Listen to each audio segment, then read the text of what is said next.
August भारताला इंग्रजांपासून स्वातंत्र्य मिळालेला दिवस. 1947 साली भारत स्वतंत्र झाला आणि तेव्हापासून भारताने खूप प्रगती केली आहे.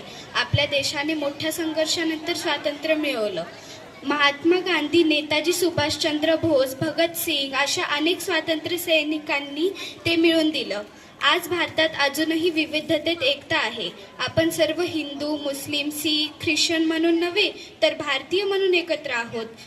स्वातंत्र्यानंतर ग्रामीण भागापासून ते शहरी भागापर्यंत अनेक बदल झाले. नवीन शाळा, रस्ते, उद्योगधंदे आणि सुविधा निर्माण झाल्या. आपल्या देशात आता महिला सक्षम झाल्या आहेत.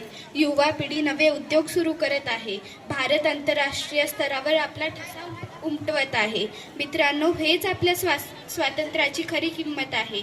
आपण फक्त आज सकाळी ध्वजवंदन करत नाही तर आपल्या कृतीने, शिक्षणाने, संस्कृतीने देशाचा अभिमान सतत वाढवत राहतो.